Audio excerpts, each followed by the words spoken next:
चलिए फिनिश्ड आपका कॉन्सेप्ट। ठीक है, मेरी वसीयत पे ऑटोग्राफ लेने आया? ये आपकी वसीयत नहीं, ये मेरा फ्रस्ट्रेशन है। ये आप ही का कॉन्सेप्ट है जिसे आपने मुझ पे स्क्रिप्ट लिखवाया। बहुत पुराना है यार। पुराना कहाँ है? नहीं, सफेद है, कड़क है। अरे मैं पेपर के नहीं, आपके कॉन्सेप्ट की बात कर रहा हूँ। कॉन्सेप्ट बहुत पुराना है। पुराना क्या है? कुछ भी नहीं है। कितने सालों से यही चलता आ रहा है। अरे हीरोइन भाग के गले मिलते तो मिलने दे, गाने बजते तो बजने दे। आजकल तो सेंसर की प्रॉब्लम भी नहीं है। देखिए मैं क्या बोल रहा हूँ सर, हम कुछ हटके ट्राई नहीं कर सकते हैं? कुछ अलग, कुछ नया। हटके क्या है? कुछ भी नहीं है। देख, मैं तुझे फिल्म बनाने का फॉर्मूला समझा था। यहां से हम लोग ने हॉलीवुड का रोमांस ली, अब वहां से जापानीज फिल्म की हम लोगों ने कहानी ली। अब परायों से इतना ले रहे हैं तो अपनों को छोड़ेंगे? कैसे छोड़ेंगे?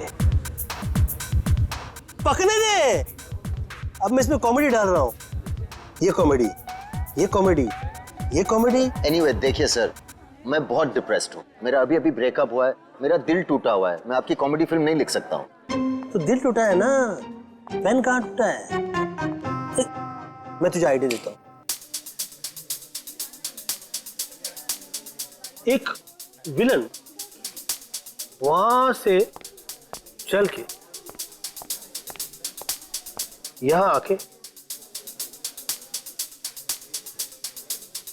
और एग्रीमेंट पे साइन करने के लिए कहता है, सामने वाली पार्टी तैयार नहीं।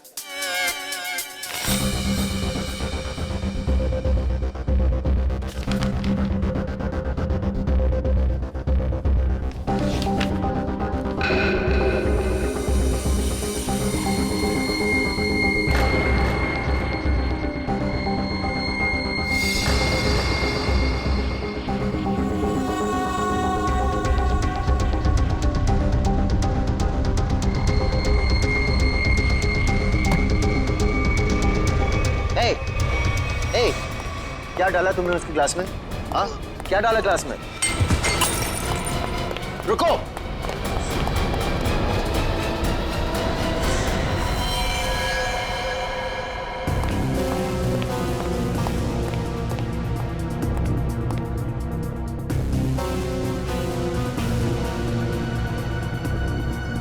ये तो उस आदमी ने इसे मारा है। मैंने अपने आंखों से देखा। उसने इसके ग्लास में जहर डाला था। तो क्या करे? निकले? ऐसी सिचुएशन में सब एक ही काम करते हैं, सीआईडी को बुलाते हैं।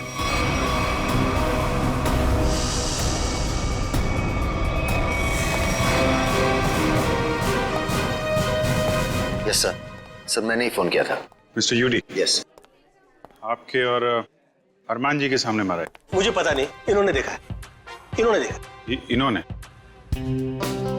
मिस्टर यूडी, हमने सुना है कि आप कहानी वगैरह भी लिखते हैं। जी सही सुना आपने। मैं कहानियां लिखता हूँ लेकिन आइडियाज ये देते हैं। ये वाला मेरा नहीं था। क्या हुआ?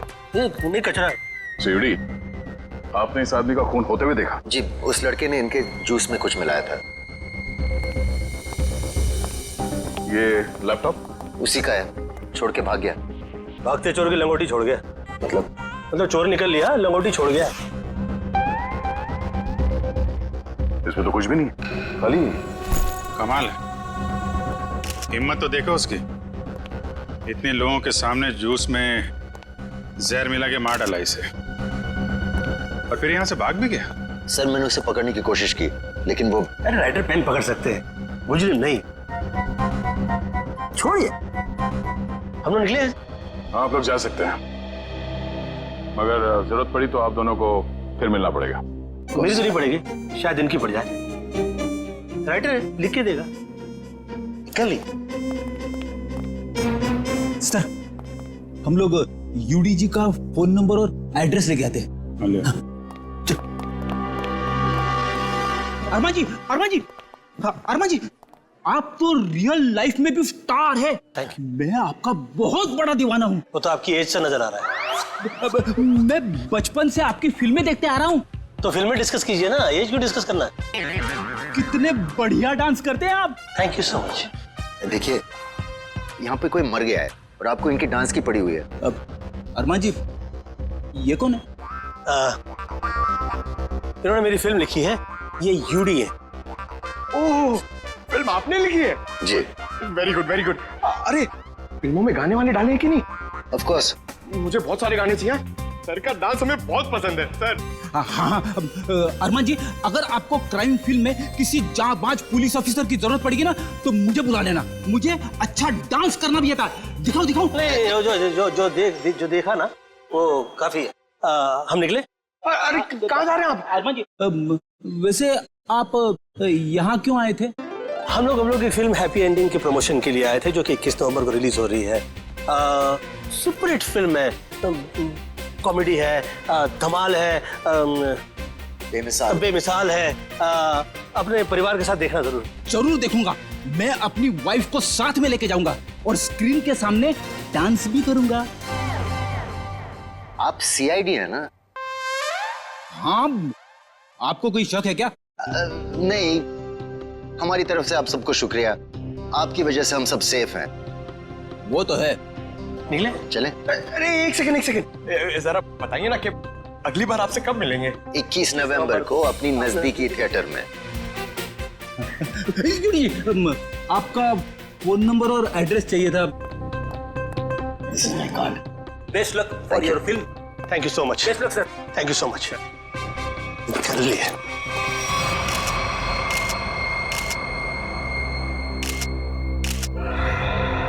ये हमारे होटल के गेस्ट नहीं है, कहीं बाहर से आया था। ये जो लड़का भागा है उसका चेहरा तो देखा होगा ना आपने? हाँ सर, देखा है। उसका स्केच बनवाइए जरा। Okay sir. और ये पार्किंग टिकट है, मतलब किसी गाड़ी से आया था। देखो जरा। जी सर। इस पे जो गाड़ी का नंबर लिखा हुआ है ना? जी। देखो गाड़ी कहाँ पे है। जी सर। फ्रेडी, वॉचमैन से पता करो जो आदमी यहाँ से भागा था वो यहाँ से बाहर गया कैसे। Yes sir.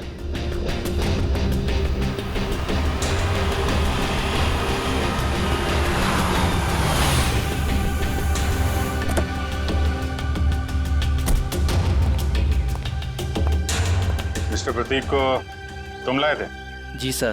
कहाँ से आया था वो? होटल क्राउन रूट से। खार में है साहब। वो कहीं बाहर से आकर वहाँ रुके थे। सर, वॉचमैन ने बताया कि वो लड़का आया तो स्कूटर से था, मगर जाते समय बाउंड्री वॉल कूद के भाग गया। तब तो स्कूटर अभी भी यहीं पे होगा। देख, तुम सीसीटीवी फुटेज चेक कर लो, तब तक मैं होटल क्राउन रूट चेक कर लेता हूँ जहाँ पे प्रतीक ठहरा हुआ था। ठीक है। देखिए, हम लोग सीआईडी से आपके ये गेस्ट मिस्टर प्रतीक, इनका किसी ने जहर दे के खून कर दिया है।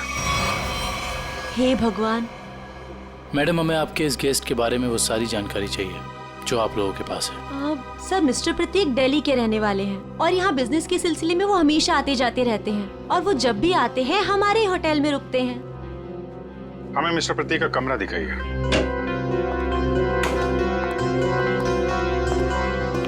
कमरा चेक कर लो जरा।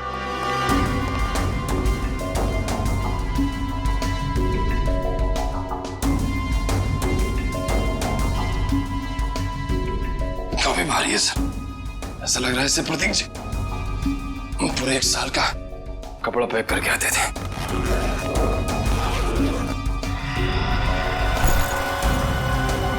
बैग तो खाली है।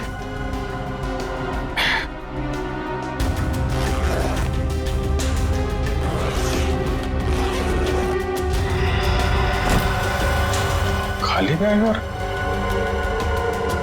बैग तो भारी है।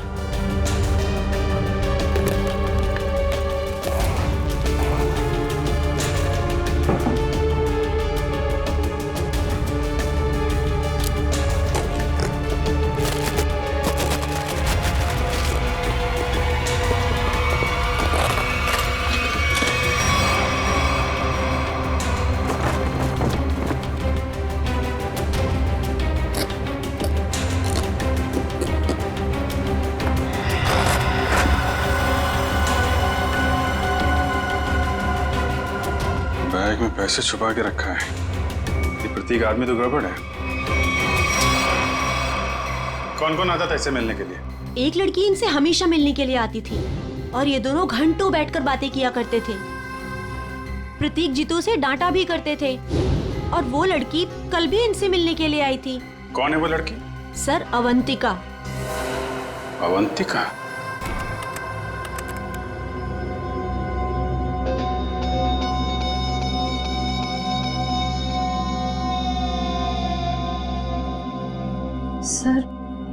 सर वो स्कूटर काफी देर से वहीं पर है। हाँ श्रेया, ये स्कूटर खुनी का हो सकता है। बजा, जरा इस फुटेज को और पीछे से प्ले करना।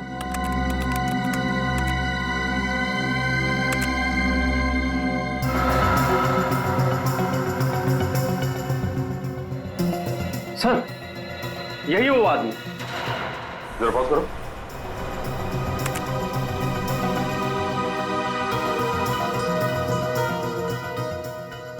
सर ये तो वही आदमी है।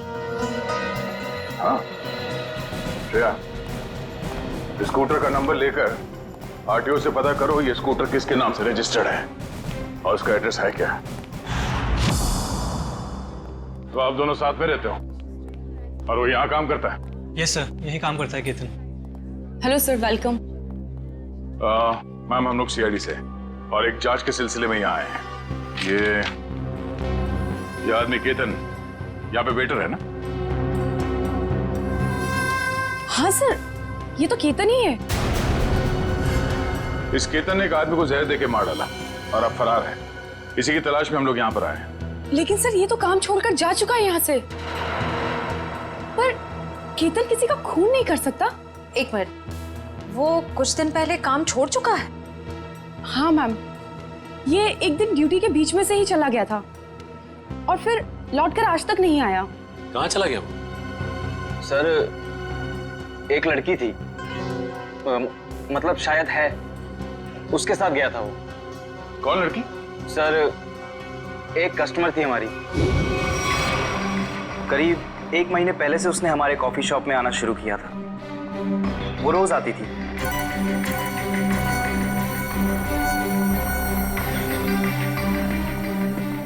और उस कोने वाली टेबल पर जाकर बैठ जाती थी। उस टेबल पर केतन सर्विस देता था।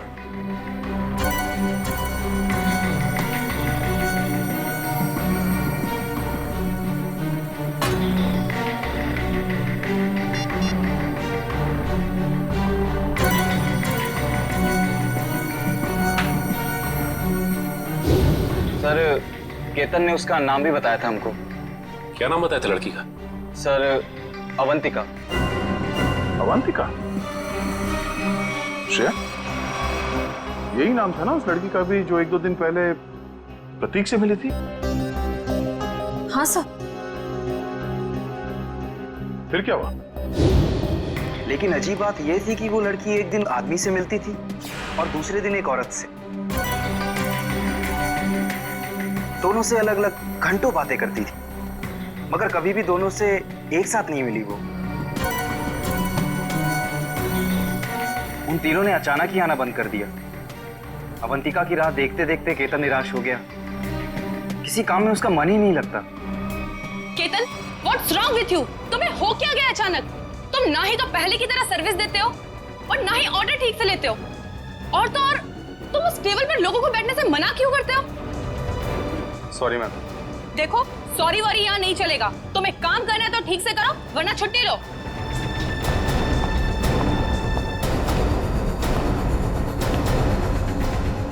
यार, अपने दिमाग से उसका ख्याल निकाल यार।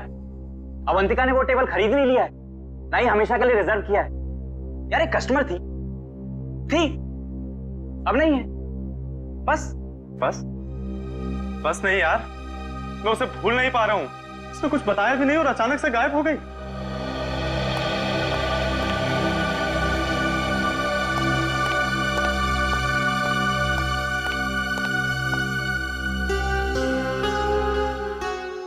और सर, तभी कैफे के बाहर कोई आया और केतन उसे देख के तुरंत बाहर चला गया। क्या हालत क्या बना रखी है तुमने? शायद वो अवंतिका ही थी, शॉल से अपना चेहरा छुपाए हुए। और केतन सब कुछ छोड़कर उसके पीछे भाग गया। अच्छा, उस आदमी और औरत के बारे में आप लोग कुछ बता सकते हैं जो अवंतिका से मिलने आते थे? नहीं सर, उनके बारे में हम कुछ नहीं जानते। देखिए, हमें इस कॉफी शॉप के अंदर की बाहर की सारी सीसीटीवी फुटेज चाहिए जब से अवंतिका यहाँ आती थी। श्योर मैम, मैं अरेंज करवाती हूँ।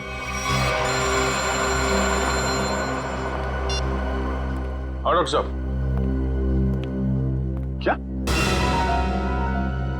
क्या बात कर रहे हैं सर आप? पर ऐसे कैसे हो सकता है? ठीक है सर, मैं एसीपी साहब से बात करता हूं।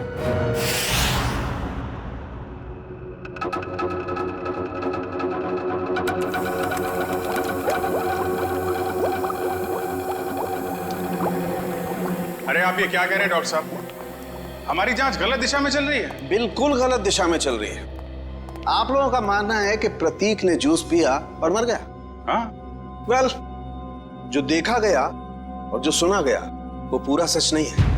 प्रतीक ने जो जूस पिया था उसका केमिकल टेस्ट करने के बाद हमें यह पता चला कि उसमें कोई जहर नहीं था बल्कि ड्रग था।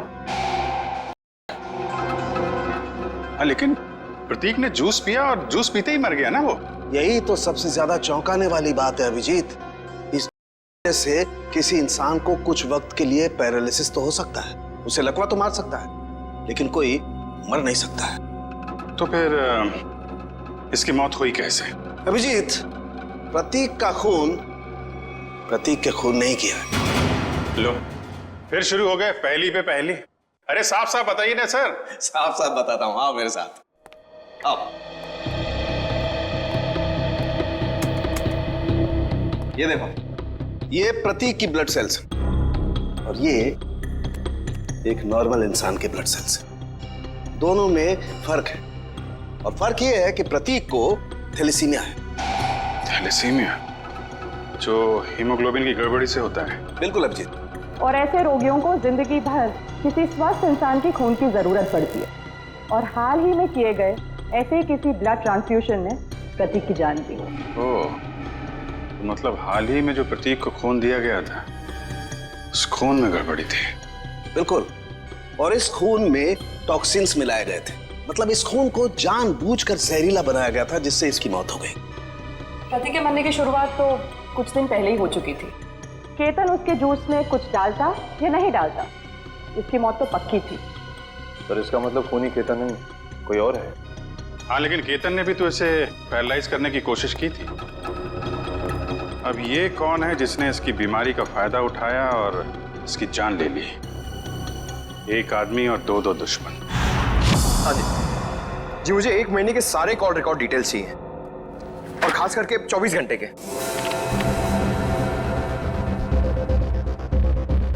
केतन का फोन आखिरी बार जामवार में ट्रेस हुआ था सर। जामवार? तो ये केतन मुंबई से बाहर निकल चुका है? हाँ सर, और सर उसके कॉल रिकॉर्ड्स। सर ये देखिए, सबसे पहले उसने अपने कॉफी शॉप वाले दोस्त ऋषभ को फोन किया, उसके बाद अवंतिका को, मगर अवंतिका का फोन ऑफ आ रहा था। और फिर सर उसने महाराष्ट्र के जामवार में किसी मनन को फोन किया। मनन? अभिजीत, मतलब इस केतन को जामवार से उठाना पड़ेगा, वही बताएगा अवंतिका कहाँ छुप कर बैठी है। और फिर ये भी पता लगाना चाहिए इन दोनों का क्या संबंध है उस कॉफी शॉप वाले औरत और आदमी के साथ। हाँ। सर, अवंतिका का तो पता नहीं, लेकिन हम उस आदमी और उस औरत तक पहुंच सकते हैं जिनसे वो कॉफी शॉप में अलग अलग मिलती थी। ये देखिए सर।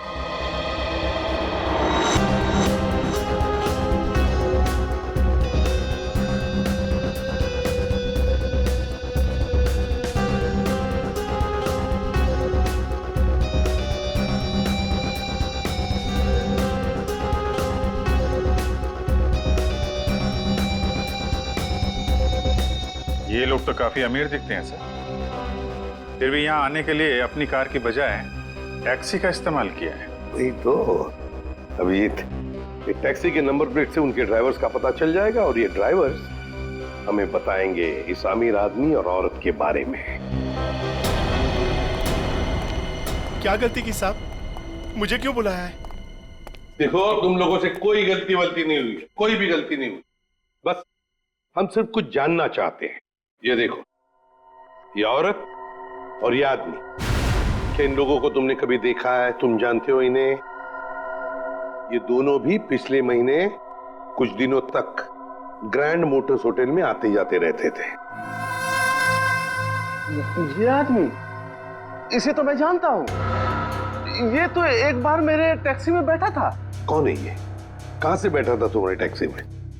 कौन है ये साहब, मैं नहीं जानता हूँ, लेकिन पिछले महीने जुहू सर्कल पे एक कॉलोनी से इसे मैंने उठाया था सुबह सुबह। इसके पास 1000 रुपया था साहब। मेरा भाड़ा 390 रुपया था। मैंने इसे 600 रुपया वापस कर दिया, लेकिन ये 20 मिनट तक 10 रुपए के लिए बकबक करता रहा। फिर बाद में मैंने साहब इससे 10 रुपया लेके उसको दिया था। हाँ सर, याद है।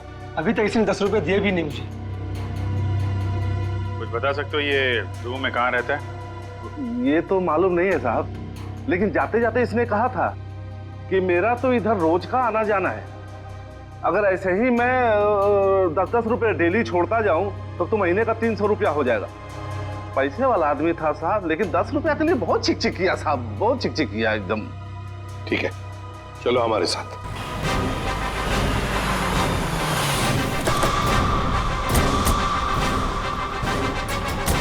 कहाँ पे? हाँ जी सर, यहीं से मैंने उठाया था उसको और होटल से लाने के बाद यहीं पर छोड़ा भी था मैंने। यहाँ पे? जी। यहीं आसपास कहीं रहता होगा। आसपास चेक करो, पूछो लोगों से।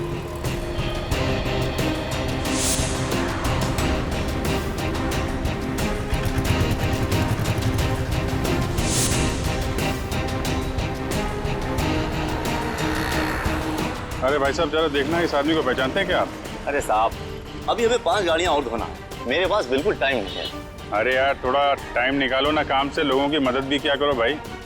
ठीक है साहब, लाइए दिखाइए फोटो। ये देख। अरे ये तो अपने निरंजन साहब हैं। निरंजन साहब? हाँ साहब, ये यहीं तो रहते हैं। वो सामने वाले दूसरे बंगले में, बंगला नंबर 707। और हाँ साहब, इनकी तीनों गाड़ियां रोजाना मैं ही धोता हूँ। अच्छा, थैंक यू वेरी मच। 707 ना? जी हाँ, 707। Thank you.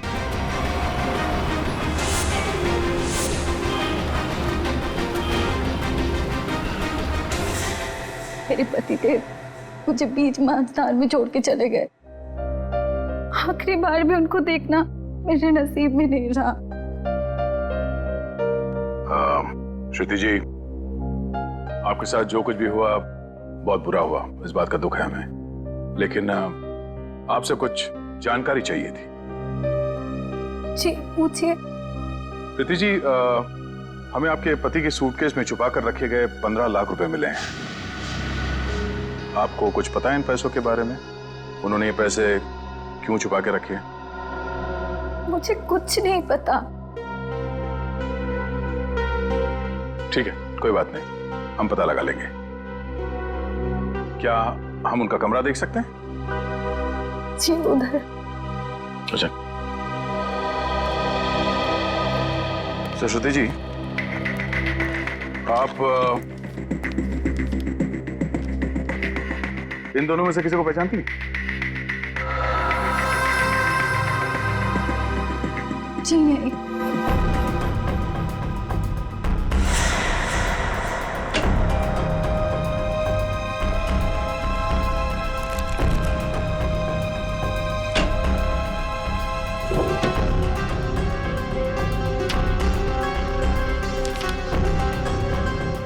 ये प्रतीक ऐसा क्या काम करता था कि अलग अलग अकाउंट से इतने सारे पैसे आए यहाँ पे?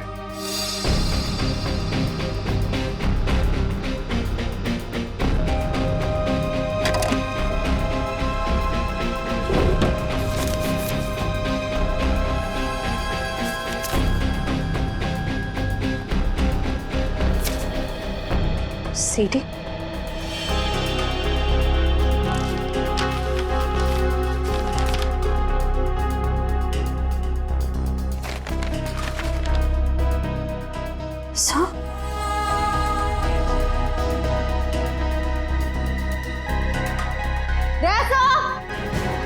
आशा, ये देखिए।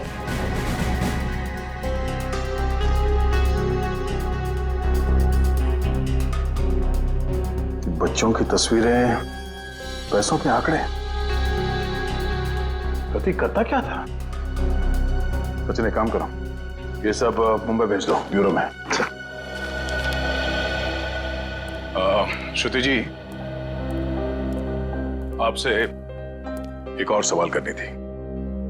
क्या आपको यह बात मालूम थी कि आपके पति को थैलेसीमिया नाम की बीमारी थी? जी हाँ। और इस बीमारी के पेशेंट को कुछ दिनों में अपना खून बदलना पड़ता है। तो आखिरी बार आपके पति ने कौन से हॉस्पिटल में अपना खून बदला था? यही दिल्ली में सिटी हॉस्पिटल। ओह, सिटी हॉस्पिटल। मिस्टर निरंजन, आप ये पूछें कि हम लोग कौन हैं और यहाँ किस लिए आए हैं, तो आपको बता दें कि हम लोग सीआईडी से हैं और आपसे कुछ पूछताछ करने आए हैं। सीआईडी? लेकिन मुझसे क्या जाना है आपको? कौन है निरंजन? विशाखा, ये लोग सीआईडी से हैं और लगता है हमारे बारे में काफी कुछ जानते हैं। जी हाँ, और अब ये जानना चाहते हैं कि ग्रैंड मोटर्स के कॉफी शॉप में आप दोनों अवंतिका से मिलने अलग अलग जाते थे और यहाँ एक साथ दिख रहे हैं, क्या मजा है? माफ कीजिएगा सर, लेकिन हम बाहर किसी से अलग अलग मिल लिए तो उसमें ऐसा कौन सा पहाड़ टूट गया कि सीआईडी हमारे घर तक पहुंच गई? किसी से नहीं, अवंतिका से। हमें शक है कि दिल्ली के एक बिजनेसमैन मिस्टर प्रतीक के खून में उसका हाथ है। नहीं नहीं, अवंतिका कभी ऐसा नहीं कर सकती। बहुत विश्वास है आपको अवंतिका पे? आखिर वो हमारी बेटी है। आप दोनों पति पत्नी हैं? जी, वो दरअसल मेरी और निरंजन की अनबन होने के बाद हम दोनों अलग रहने लगे थे, तो अवंतिका हमें साथ लाने के लिए ही कॉफी शॉप में लेके आती थी। अभी कहाँ है अवंतिका? जी, वो घर पर ही है, लेकिन आप लोगों की कुछ मदद नहीं कर सकती। हमें अवंतिका से मिलना है। आइए।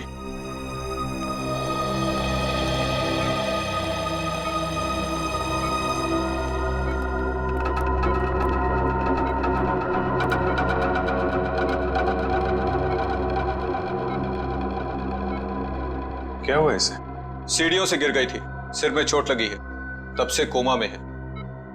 डॉक्टर्स ने कहा है कि कुछ महीनों में इसे होश आ जाएगा, इसीलिए इसे हम घर ले आए और घर से ही सारा ट्रीटमेंट चला रहे हैं।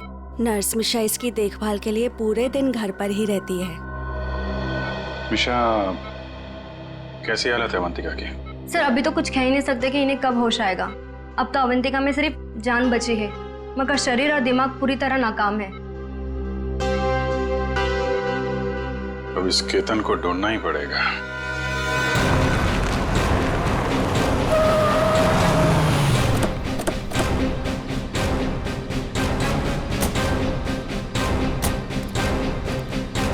सुनिए जी, ये मनन कहाँ पे? वो वहाँ पे।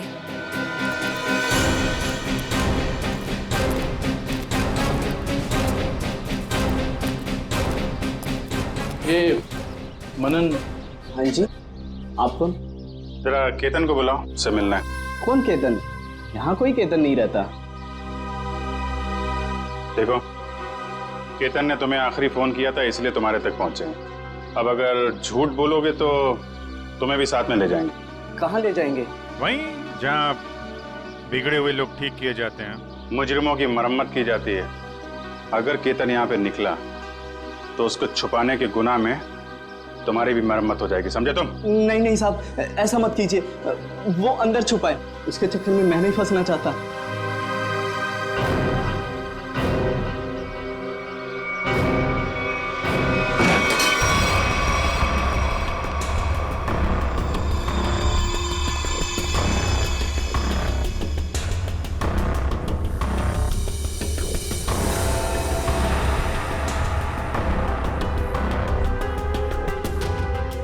सो, यहाँ तो सब बंद है, यहाँ से भागना तो नामुमकिन है।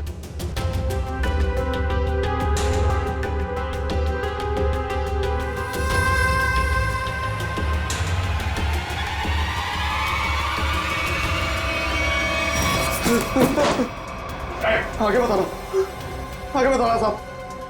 मैंने सब बातें सुन ली आपकी। अगर आप आगे आए तो मैं खुद को मारूंगा साहब। अरे वाह, वहाँ दिन दहाड़े होटल में जूस में ड्रग मिला के आदमी को मारने की हिम्मत है तुम में, और यहाँ इतने डर गए हो कि खुदकुशी कर रहे हो? नहीं साहब, मैंने नहीं मारा साहब, मैंने उसे नहीं मारा।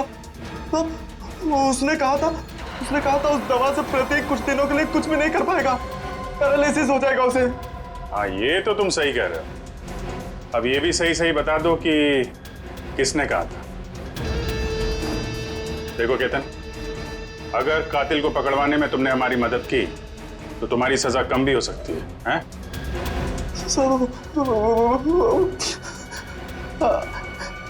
अवंतिका ने कहा था साहब।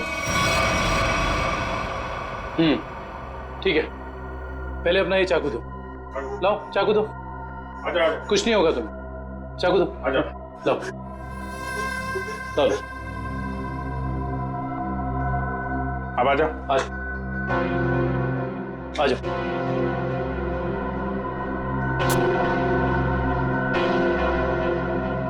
तो अवंतिका ने कहा और तुमने कर दिया।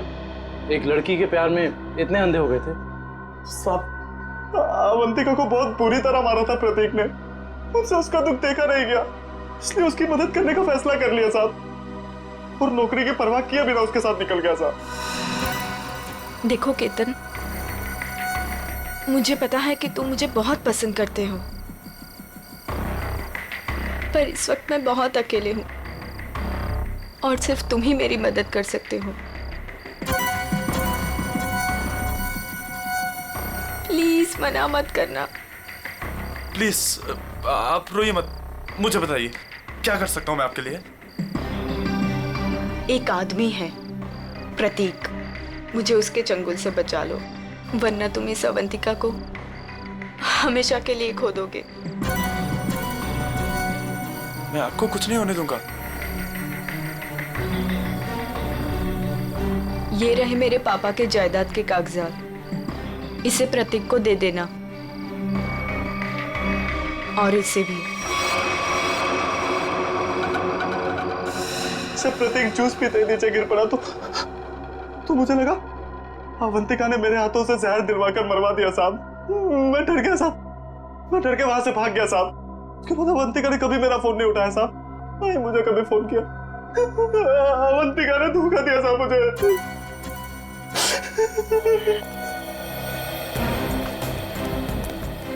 सर, ये प्रतीक आखिर अवंतिका से चाहता क्या था? ये तो तय है कि दोनों के संबंध ठीक नहीं थे, लेकिन असली कहानी क्या है ये तो अवंतिका के होश में आने के बाद ही पता चलेगा।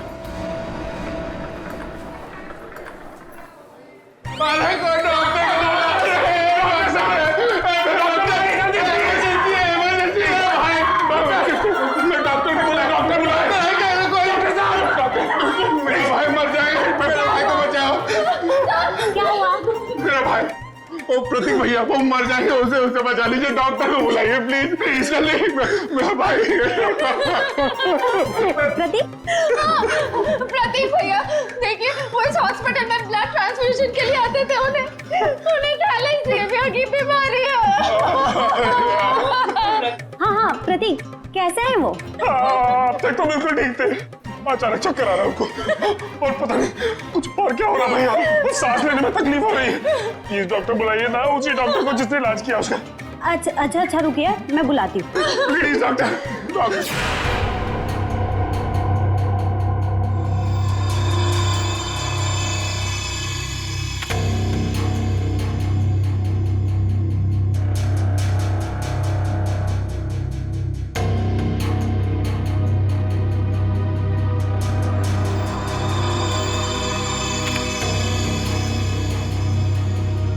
प्रतीक ने इन बच्चों की फोटो काफी संभाल के रखी थी। सर, प्रतीक ने ऐसा किया क्यों होगा? कुछ तो खास है इन बच्चों में, वरना इतने सारे बच्चों की फोटो हैं छुपा के नहीं रखता वो। सर वो पेशेंट प्रतीक, उसके रिश्तेदार आए हैं, उसकी तबीयत खराब है, वो आपसे फिर से इलाज कराना चाहते हैं। सर, इन सारे बच्चों के बारे में बहुत ही खास बात पता चली है। वो क्या?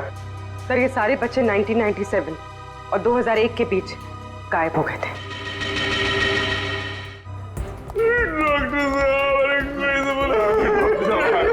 जी, कहाँ है प्रतीक? मैंने उसका इलाज किया था। अरे डॉक्टर साहब, आपने मेरे भैया प्रतीक का ब्लड ट्रांसफ्यूजन किया था? जी। अरे डॉक्टर साहब, मरीज है कहाँ? तो तूने मारा प्रतीक को? हाँ?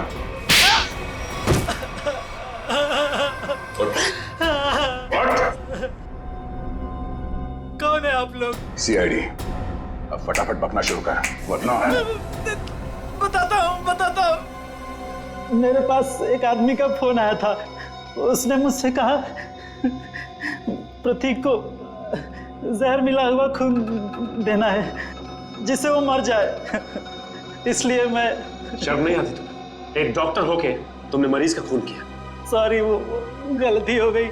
उस आदमी ने कहा था कि मिशा नाम की औरत आएगी और इस काम के बदले अच्छा खासा रकम देगी, तो मैं लालच में आ गया। ओह मिशा। नर्स मिशा इसकी देखभाल के लिए पूरे दिन घर पर ही रहती है। ओह नो, ये मिशा अभी अवंतिका की देखभाल कर रही है। चलो।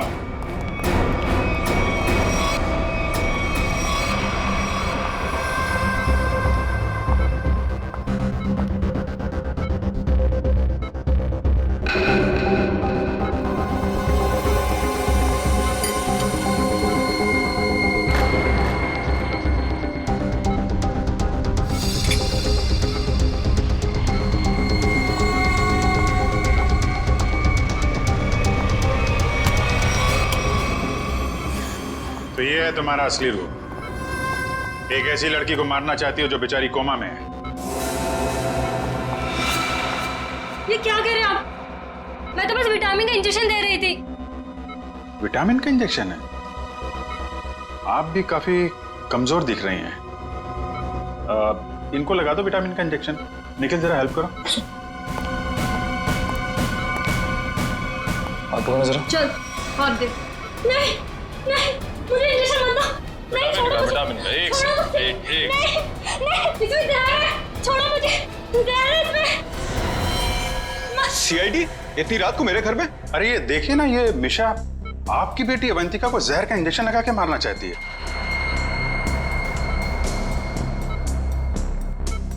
आपकी बेटी अवंतिका, आपकी बेटी? सही कह रहा हूं ना मैं? क्या क्या मतलब है आपका?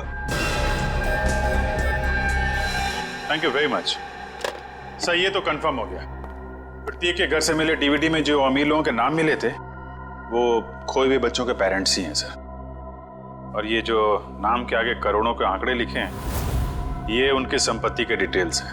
तो फिर अभिजीत, ये प्रतीक इस लिस्ट को लेकर क्या कर रहा है? पूरी काम करो, पेरेंट्स की लिस्ट में से किसी भी एक पेरेंट को फोन लगा अभी। सर।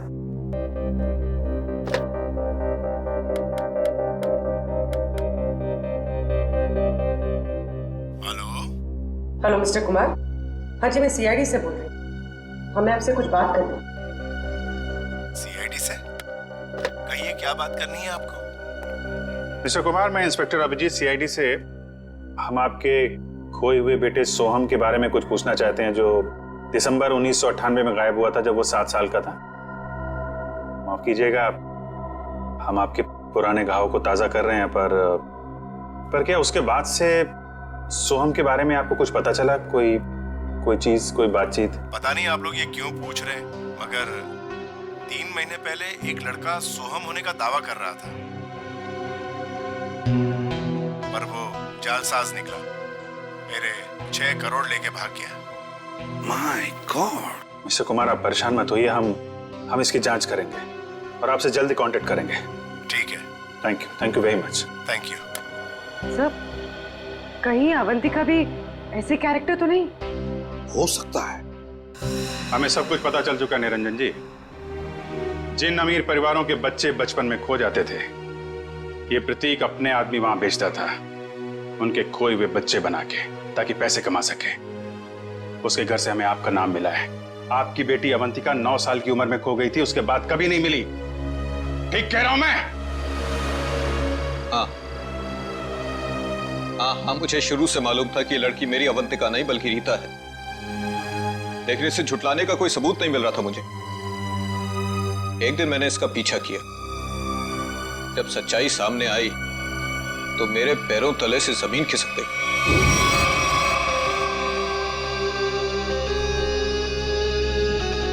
पागल हो गई हो तुम? अरे ये हमारा बिजनेस है रीता। हम उन अमीर लोगों को लूटते हैं जिनके बच्चे उनसे काफी पहले बिछड़ चुके हैं। कुछ देर के लिए नकली सही, लेकिन उनको उनका बच्चा तो मिल जाता है ना, और हमें उनकी दौलत। प्रतीक जी, मुझे माफ कर दीजिए। मुझसे अब और ये नाटक नहीं होगा। कैसे नहीं हो सकता? 55 करोड़ रुपए का प्लान है, इस तरह अगर तुम बीच में छोड़ के चली गई तो अरे किए कराए तो पानी फिर जाएगा। समझने की कोशिश कीजिए प्रतीक जी, उस निरंजन को मुझ पर शक हो गया है और इस तरह कब तक मैं उनकी बीवी विशाखा को बेवकूफ बनाती रहूंगी। अगर उस निरंजन ने डीएनए टेस्ट करवा दिया तो मैं तो सीधा जेल में चली जाऊंगी। कुछ नहीं होगा, तुम बस निरंजन से पैसे निकलवाना शुरू तो करो। जैसे ही तुम सारे पैसे मेरे हवाले कर दोगी वैसे ही मैं तुम्हें आजाद कर दूंगा। प्रतीक जी मैं फंस जाऊंगी। मेरे अगले ट्रिप तक अगर तुमने मुझे 15 लाख रुपए निरंजन से लाकर नहीं दिए ना तो इस बार भी तुम मेरे हाथों बहुत बुरी तरह मार खाओगी, समझे तुम? मेरी भावनाओं के साथ खिलवाड़ किया था प्रतीक और इस रीता ने। मुझे लूट कर बर्बाद करना चाहते थे। मैंने इस ईशा की मदद से दिल्ली के उस डॉक्टर को खरीदा और प्रतीक को जहरीला खून चढ़वा दिया और इस अवंतिका को खुद सीढ़ियों से धक्का दिया। वो मरी तो नहीं लेकिन कोमा में चली गई। आपके साथ जो हुआ बहुत बुरा हुआ, लेकिन आप कानून की मदद लेने के बजाय खुद मुजरिम बन गए। अब आपको और इस मिशा को जेल जाना होगा अपने गुनाहों की सजा भुगतने।